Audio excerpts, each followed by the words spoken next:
¿Cómo fue este proceso? Primero tu economía y luego te toca el tema de la ingeniería de sistemas, ¿no? Para que nos cuentes un poquito en qué época fue ese proceso. A ver, Manuel, esto fue en 1963 cuando yo estaba haciendo último año en la universidad y estaba estudiando economía porque no había lo que yo quería estudiar, que era administración de empresas. Pero la ingeniería de sistemas era completamente desconocida en No Colombia y no existía. había facultades. Entonces lo que hacían estas compañías como IBM era que contrataban profesionales de diferentes especialidades y los sometían a un programa de entrenamiento y nos enseñaban pues el ABC de la computación, nos enseñaban a programar y más o menos era como un año de entrenamiento.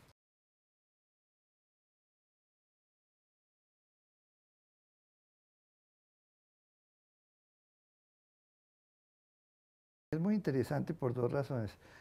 La primera porque había un gran desconocimiento de lo que eran los computadores en el país. De tal manera que quien venía con un título de ingeniero de sistemas de la IBM era visto como una persona de avanzada. Y eso Sí, daba, digamos, una sensación muy satisfactoria desde el punto de vista profesional. sí. ¿Sí? Los representantes de ventas de IBM lo presentaban a uno como el doctor fulano de tal ingeniero de sistemas. Sí. Y lógicamente eso ya te dejaba como un aura así, Claro, de el que tú eres una computador persona era... muy importante, muy Claro, avanzada. ¿sí? claro, claro. Eh, desde el punto de vista, digamos, eso de la imagen profesional, pero desde el punto de vista profesional suponía grandes retos, porque el entrenamiento que tú recibías era, digamos, como apenas introductorio, y tú tenías que investigar y esforzarte mucho para lograr entender la lógica de la programación, para poder establecer, digamos, procedimientos de control y todo lo demás, que no eran, digamos, las materias que se daban en clase por parte de la IBM, las materias eran más técnicas, pero todo el tema de la administración era un tema absolutamente desconocido, pues no solamente en Colombia, sino a nivel mundial.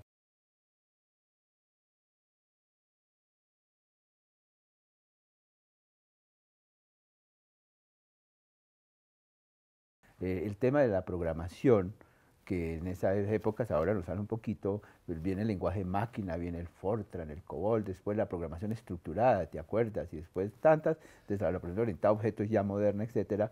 Pero el 1401 todavía era una máquina que tenía como controles para programar. ¿Cómo era esa programación en ese momento en esa máquina? Sí, esa máquina se programaba básicamente en un lenguaje bastante primitivo que se llamaba autocoder. Autocoder, exacto. Sí, eh, tenía un concepto de palabras. Todavía, digamos, no se usaba la expresión de bytes, Tiene el aunque bits. se usaban los bits, pero no Sí. se usaban los bytes. Ajá. Pero tenía un concepto primitivo de palabra que después se convirtió en los bytes.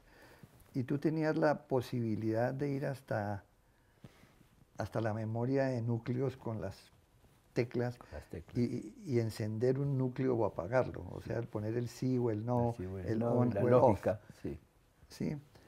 Y eso se hacía a través de unas consolas, pero la programación básica se hacía en autocoder, se escribía a mano, después se perforaban las tarjetas, después se ensamblaban los programas, se corregían los errores, uno hacía una famosa prueba de escritorio, la documentación era precaria, No había, claro. es decir, uno escribía al lado de cada instrucción, escribía un comentario tratando de explicar qué era lo que pretendía hacer. No existían rutinas para el control de las unidades de entrada y salida, entonces uno tenía que programar la impresora, los saltos del avance de la La página, página, los márgenes, claro. eh, tenía que leer las tarjetas y comprobar que la lectura fuera correcta.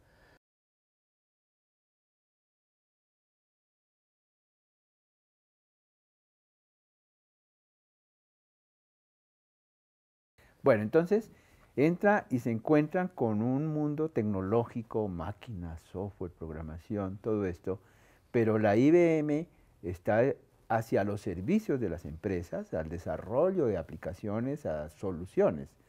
Y tengo entendido que uno de los primeros temas que entraron a trabajar fue sobre la banca, ¿no? Es decir, cómo interpretar las necesidades y cómo hacer que las máquinas al final resolvieran esos problemas que se analizaban. ¿Qué experiencia había? qué cursos les enseñaban para hacer ese trabajo de conseguir la información, lo que hoy se llaman los requerimientos. Sí, la banca se movía principalmente a través de sistemas que registraban las transacciones en unas máquinas que aquí se llamaban posteadoras, que traían unas cartulinas con una banda magnética en la parte posterior. Y cuando tú ibas, por ejemplo, a cobrar un cheque a un banco, lo que hacía el cajero era que lo pasaba atrás donde estaba la máquina, y quien operaba la máquina tomaba el cheque, verificaba que fuera correcta la firma y todo, sacaba la tarjeta que correspondía a esa cuenta y anotaba que se estaba pagando un cheque por 100 pesos y se disminuía el saldo. Ya, sí. La información del valor del cheque y del saldo quedaba almacenada en la tarjeta magnética. Y al final del día había otra unidad que leía esas tarjetas magnéticas y producía una cinta de papel con todas las transacciones. Entonces, el procedimiento era, digamos, muy primitivo, inseguro, y lógicamente esta herramienta nueva del computador estaba en capacidad de dar un servicio mejor. Entonces, buscando aplicaciones para los computadores, en IBM nos dieron la tarea de explorar qué podíamos hacer nosotros para el sistema bancario. Un banco en particular nos dio la posibilidad de entrar a sus instalaciones y nos explicó cómo era que procedían. Nos contó verbalmente, así, mire, venga, le muestro, y es así, y así, y así, y así. Y con esa información, pues nos fuimos a hacer un análisis de la información y a tratar de diseñar un sistema que fuera más seguro, que fuera más rápido y lógicamente que fuera más económico. Más económico, claro.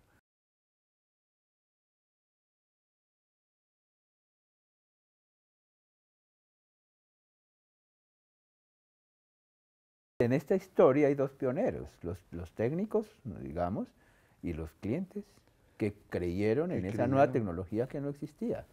Y que después la adoptaron y que empezaron a hacer sus desarrollos, porque así como mencionabas tú hace un momento, el trabajo inicialmente se hacía en el centro de datos de IBM, sí.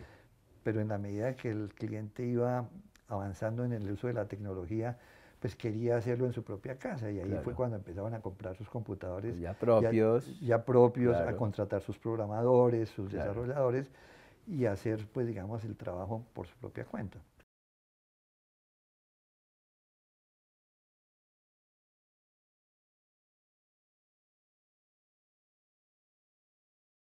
Pues trabajaban con AutoCoder, no tenían sistemas operacionales.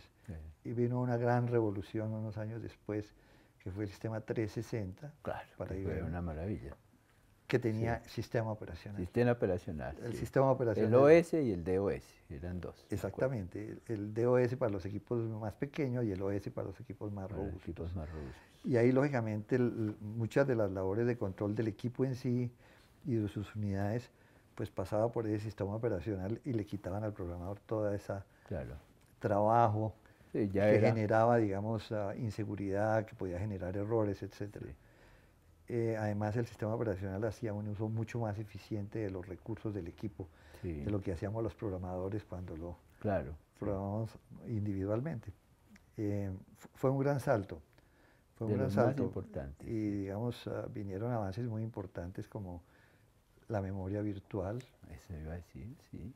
Muy bien. La memoria virtual fue un invento sensacional. Impresionante. Porque te permitía extender la capacidad del equipo más allá de su memoria real.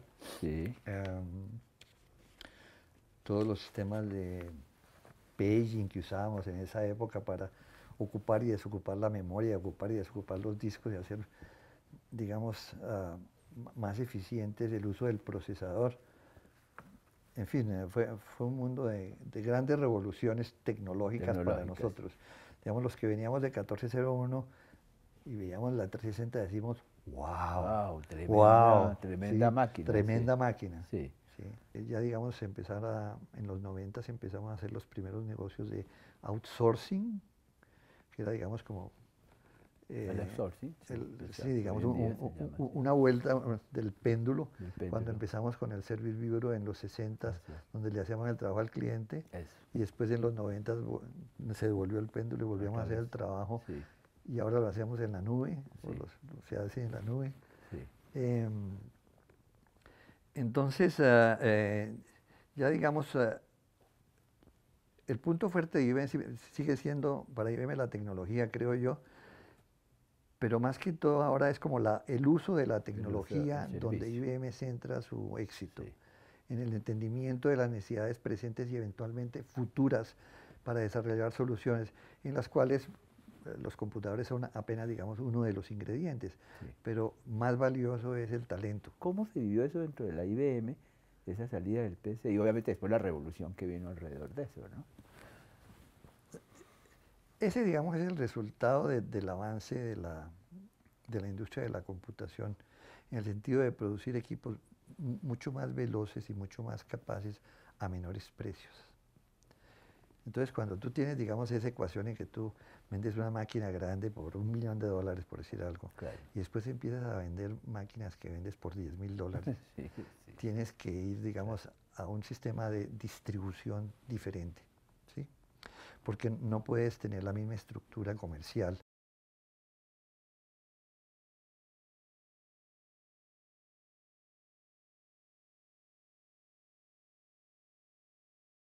Filosóficamente, cuando IBM se decidió a lanzar el PC, rompió muchos paradigmas. Total. Uno de los paradigmas que rompió fue el hecho de que IBM investigaba, diseñaba, desarrollaba, manufacturaba o producía y vendía sus equipos. Todo. Cuando llegó, Todo. hacía todo. Todo. Cuando llegó el PC, el modelo de negocios de esos inventores del PC era completamente diferente. Y dijeron, no, mire, aquí realmente lo que tenemos que hacer es desarrollar proveedores que hagan diferentes piezas del equipo. Y nuestra misión es diseñarlo, ensamblarlo y comercializarlo. Vamos a fabricar ciertas piezas que son el núcleo del equipo, donde está el know-how, están nuestras patentes y todo. Pero si queremos verdaderamente crecer y el mercado potencial se ve inmenso, Hay que abrir. tenemos que hacerlo con otros partners, con otros socios. Abrirse. Total. Abrirnos. Sí. Y eso, digamos, incluyó no solamente los fierros en sí, Sí, no, el sino el software. software. El software, claro. ¿Sí? Con una oposición interna importante, porque tú te imaginas que para las unidades de desarrollo de software de IBM no fue nada simpático que les dijeran que no iban a hacer el sistema operacional del Claro, computador debió personal. ser un golpe Sí, tremendo. siendo que ellos, digamos, teniendo la Claro, capacidad y la inteligencia y todo, no, claro, lo vamos a subcontratar. claro. Ahora, yo creo que gracias a esa decisión fue que se produjo esa explosión, ¿no es verdad?, Sí. de tecnología y que cientos de personas brillantes que no trabajaban en IBM, no cientos, miles de personas Miles brillantes comenzaron a comenzaron desarrollar. a desarrollar Claro, sus propias soluciones, sus claro, propios software, sus propias claro, piezas de hardware claro, y dieron lugar a lo que estamos viendo hoy, a esa claro. explosión. Sí, sí, una Yo creo explosión. que, No, enorme, claro. no sé si fue consciente, pero esa decisión de IBM, digamos, fue un gran impulso al Claro. crecimiento de la industria.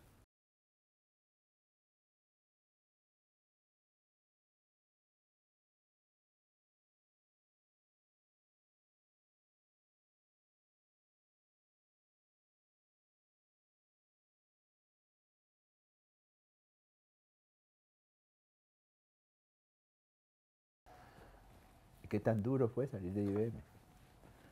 Pues yo salí de IBM, digamos, voluntariamente. Quisiste Yo, hacerlo, yo sí, yo me tenía como acuerdo. un plan de vida. Y dije, bueno, ya llevo muchos años en este negocio, quisiera hacer otras cosas, ¿sí? No necesariamente, digamos, nuevos negocios como para enriquecerme, sino cosas que me enriquecieran más Como persona. persona y no tanto el bolsillo, ¿ok? Sí, De tal manera que yo fui planeando la fecha en que quisiera retirarme. IBM pues aceptó, digamos, porque lo habíamos charlado con alguna anticipación, y llegó el momento en que me retiré. Pero en el momento en que me retiro, pues además, digamos, de decir que iba a jugar más golf, que iba a leer más, que iba a ir más a cine, que iba a hacer otras cosas de esa,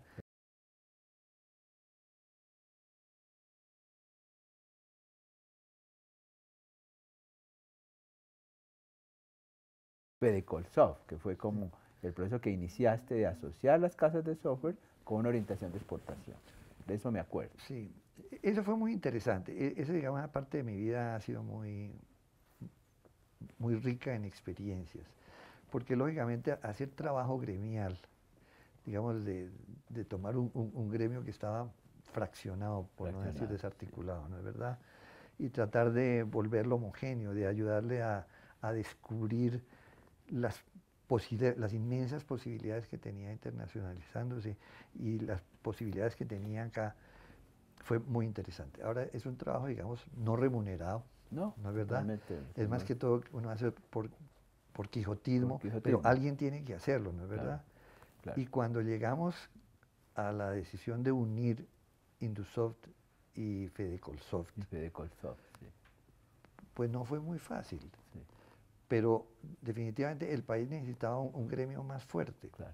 Y lo que decían la gente del gobierno cuando íbamos a hablar con ellos y hacer lobbying para la industria y todo, decían, bueno, pues que aquí vienen ustedes que dicen que son los que saben Y de eso, después viene pero el aquí viene otro. otro que es Indusoft. Claro, Al final, ¿a quién le hacemos caso? claro, claro, Además, como que ninguna de las dos es muy fuerte ni nada. claro. Entonces hablamos con Gilbert Chalem, que era el presidente de Sí, me Indusoft, acuerdo. que ha sido uno de los líderes de Nexis, Nexis. y pensamos que él y yo sacrificaríamos nuestras posiciones y todo Posiciones. para hacer un gremio más fuerte, y así Claro, lo hicimos. claro, esa es la historia. Víctor, pues ha sido muy interesante la conversación. Hay mucho tema contigo para hablar. De tal manera que con eso, Víctor, muchas gracias. Esta conversación, como siempre, de amigos.